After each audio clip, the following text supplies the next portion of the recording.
Les clés de la ville, bien mieux avec Elio. De retour toujours à Nîmes, bien évidemment, au musée de la Romanité, accompagné du premier adjoint au maire en charge de l'urbanisme et conseiller départemental du Gard, Julien Plantier, est toujours avec nous. Merci d'avoir pris le temps d'être sur le plateau des Clés de la Ville dans ce formidable écrin architectural accompagné d'Olivier Marin, bien évidemment. Et nous allons parler de rénovation énergétique, c'est l'enjeu du siècle, vous le savez, la transformation à la fois de nos villes, la transition énergétique et environnementale. C'est quelque chose qui vous touche toutes et tous de votre très près. On le voit bien évidemment en ce moment. On accueille le directeur marketing du groupe Elio, acteur national de la rénovation énergétique. Bonjour Julien Sévère. Bonjour. Comment allez-vous? Super. Ça va? Dans la belle ville de Nîmes où il fait beau et Alors, bon. c'est la première fois qu'on vous voit sur le plateau, puisque habituellement nous avons l'inénarrable Pierre-Marie Perrin. Et on est ravis que vous soyez avec nous ici à Nîmes, bien évidemment, sous les questions comme il est de tradition de notre ami Olivier Marin. Alors, la rénovation énergétique, donc évidemment enjeu majeur qui nécessite à la fois de la transparence, de la confiance et de bons conseils. Donc ça, c'est la promesse d'Elio, spécialiste en fait de la rénovation énergétique, qui nous accompagne dans chaque ville de notre Tour de France. Julien Sévère, par rapport, peut-être pour démarrer au plan de sobriété énergétique de l'hiver qui a, semble-t-il, porté ses fruits, comment on poursuit les efforts réalisés pour faire face à l'été et aux pics de chaleur qui sont de plus en plus fréquents? Merci Olivier. Oui, c'est vrai qu'on avait un plan de sobriété énergétique cet hiver qui a très bien fonctionné. On a dépassé les attentes de l'État sur les 10% d'économie d'énergie qui étaient souhaitées. Donc ça, c'est très bien. Le secteur du bâtiment a atteint 15% d'économie d'énergie cet hiver. Et du coup, c'est vrai qu'on a envie de pérenniser ces gestes. Et puis sur l'été aussi. C'est vrai que maintenant, donc, on a le plan de sobriété de l'été qui démarre.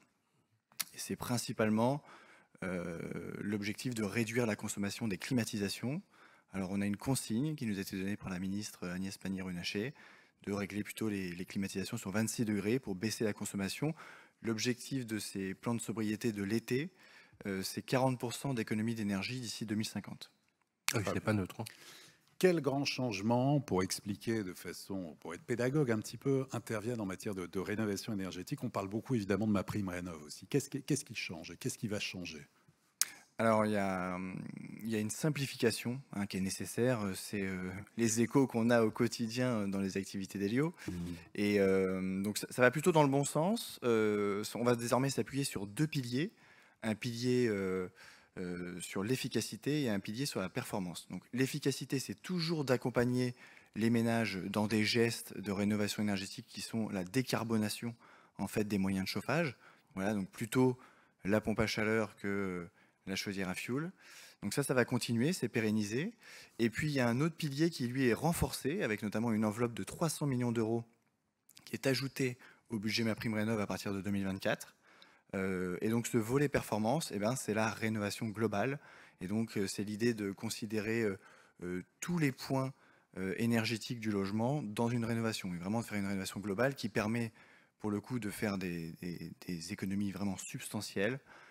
Voilà, donc avec un objectif de 200 000 rénovations globales désormais en 2024, grâce notamment à cette enveloppe supplémentaire. Souhaitons que les objectifs puissent être atteints, ce qui n'est pas certain non plus. Oui, absolument. Alors maintenant, concrètement, comme à chaque fois dans chaque ville, vous avez étudié le parc de logement ici à Nîmes. Alors, est-ce que Nîmes est une bonne élève de la rénovation énergétique? Alors, en tout cas, c'est une très bonne élève au niveau effectivement de la classification des logements. Quand on regarde les DPE qui sont faits à Nîmes depuis 2021, on a à peine, moins de 22% des logements qui sont considérés comme passoires énergétiques. Donc, ah oui, très bien. Ouais, donc c'est par rapport à la moyenne nationale, c'est excellent. Oui. 70% des logements de la ville de Nîmes sont en étiquette C ou D. Donc voilà, donc on est vraiment au centre. Des étiquettes de logement sur les DPE existants, sur les DPE existants. Oui. Non mais 70%, oui, forcément.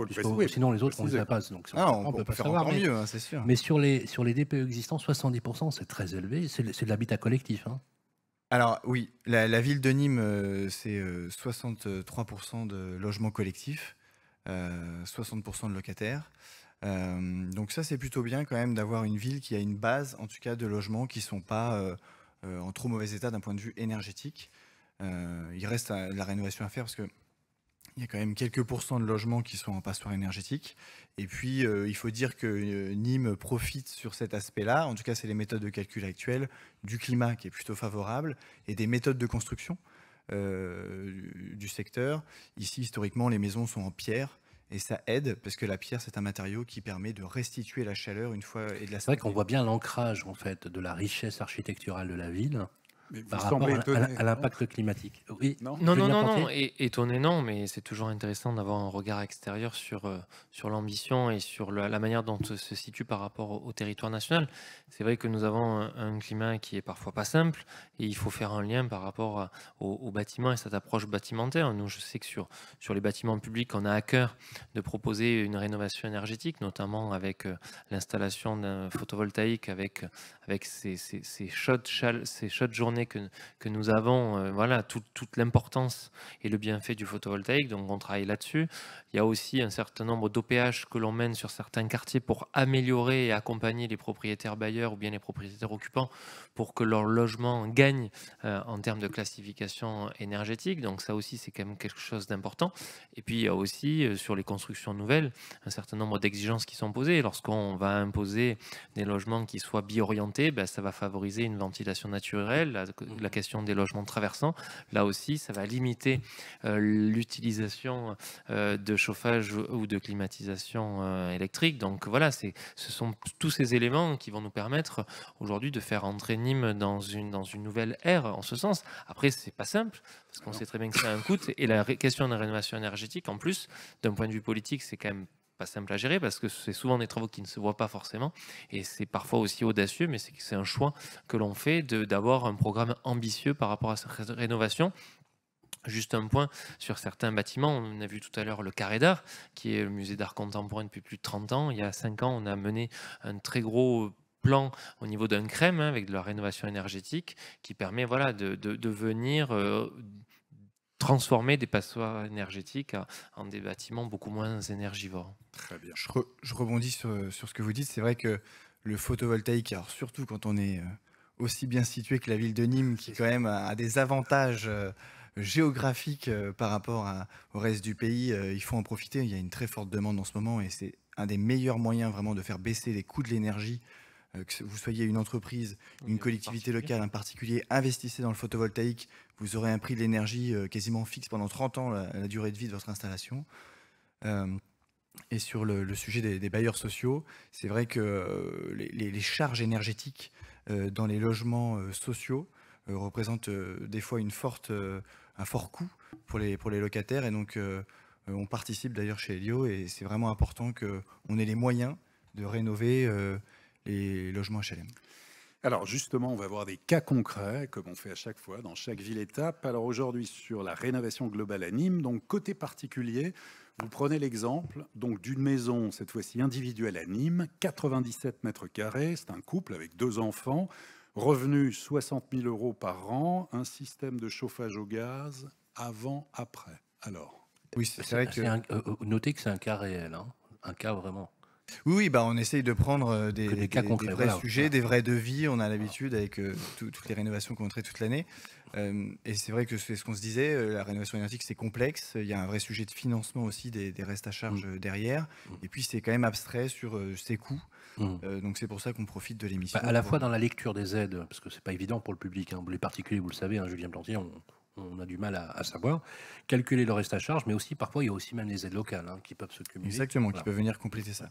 Et donc, dans le cas de cette maison d'environ 100 mètres carrés à Nîmes, l'idéal, c'est donc de mener ce qu'on appelle une rénovation globale, hein, l'angle performance de MaPrimeRénov'.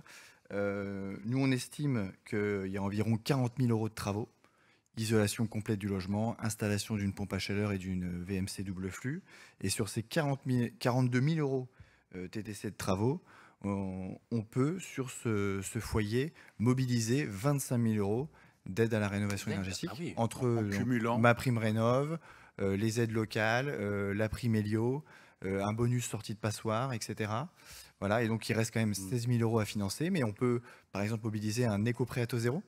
Aujourd'hui, ça permet de financer jusqu'à 50 000 € pendant 20 ans Et ça sera. Et les aides locales, c'est les aides de la municipalité, Julien Plantier? Alors, il y en a sur certains quartiers. Il y a aussi l'agglomération Ouais. qui contribue à cela, notamment sur l'approche climatique, lorsqu'on vient créer des pièces refuges, lorsqu'on vient créer des menuiseries beaucoup plus opaques.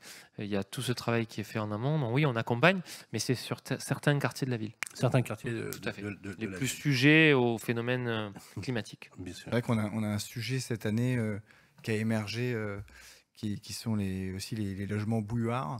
Et donc, il va falloir. Ça, c'est un avantage dans l'isolation des logements. Sachez que ça ne fonctionne pas que l'hiver. C'est quand on isole son logement, quand on le rénove, si on fait notamment une rénovation globale performante, l'isolation fonctionne autant l'hiver que L'hiver, l'été. absolument. Le Et on y confort gagne d'été comme le confort d'hiver, c'est Bien hyper sûr, important bien ce que vous dites, parce que souvent on le traduit par la chaleur excessive, mais il faut rappeler que effectivement. Ah oui, et puis nous, on le vit, voilà. il y a une saisonnalité Absolument. dans notre métier, c'est Absolument. terrible. D'accord. Mais alors surtout chez les particuliers, mais Mais c'est clair. ils ouais. appellent Ouais. l'hiver quand Ouais. ils ont froid ou quand la chaudière fonctionne C'est plus, ça. alors que c'est plutôt l'été qu'il faut rénover. En y ajoutant aussi, dans ce que vous dites, ce qui est important, c'est la valorisation de l'actif. Bien sûr. En faisant les travaux de rénovation énergétique, on améliore On parlait des prix la de note, l'immobilier. donc on améliore la valeur de son actif. On a des écarts, je crois, vous me dites si je me trompe, des écarts de valeur des fois de 15 à 20% Tout à fait. selon l'étiquette énergétique. Oui, oui. Donc c'est pas neutre du tout. Non, maintenant c'est un vrai axe qui est regardé par les acheteurs. D'ailleurs, c'est un affichage obligatoire sur les annonces immobilières. Et voilà. Et d'ailleurs, même les banques, c'est un sujet Absolument. qu'on travaille beaucoup. Aujourd'hui, quand on doit financer l'achat de son bien immobilier, Ils évaluent le coût énergétique.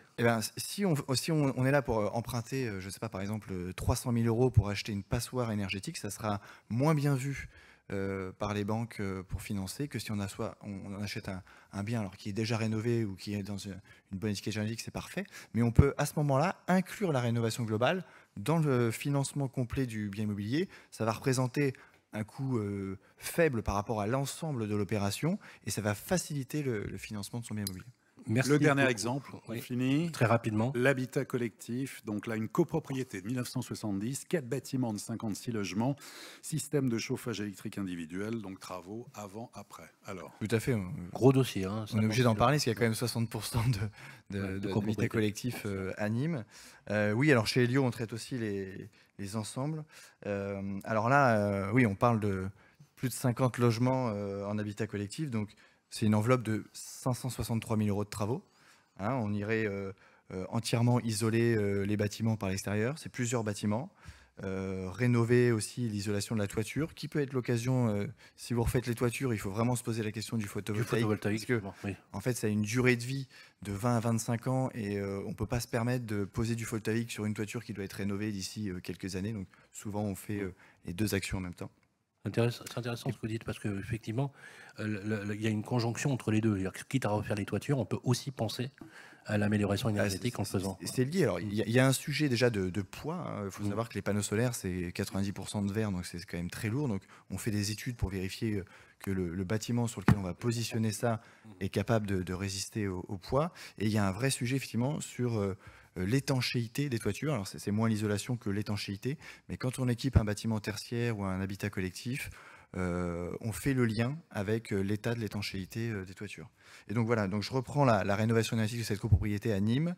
Sur 563 000 euros de travaux, on peut mobiliser aujourd'hui 202 000 euros d'aide à la rénovation énergétique. Il y a notamment MaPrimeRénov' copropriété et puis toujours les certificats d'éco-énergie à travers la prime. Soit environ 40% d'aide, grosso Tout à modo. fait. Ouais. Voilà.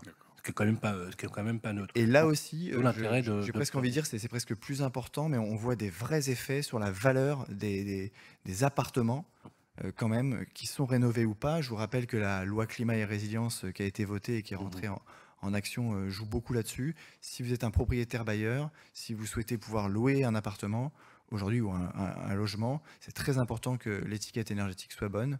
Et donc il faut essayer de mobiliser les copropriétés. Parce que des fois, c'est pas facile de faire rénover toute une copropriété. Il y a seulement quelques propriétaires qui vont être motivés. Donc, Un sujet qui nous occupe d'ailleurs bien évidemment, et ceux de ville en ville. On est ravis effectivement de voir que d'ailleurs Nîmes se classe parmi les meilleurs élèves sur les étiquettes énergétiques. Je ne sais pas si vous le saviez déjà, Julien Plantier. Non, mais on ben n'en voilà. doutait pas. Et ben voilà, nous sommes venus avec ça dans la valise. Voilà, applaudissements pour Julien Sévère, directeur marketing d'Elio. Les clés de la ville, une production Figaro Immobilier et Radio Imo. En partenariat avec le Conseil supérieur du notariat, Elio, Arkea Banque Entreprise et Institutionnelle et Nexity. Présenté par Sylvain Lévy-Valency et Olivier Marin.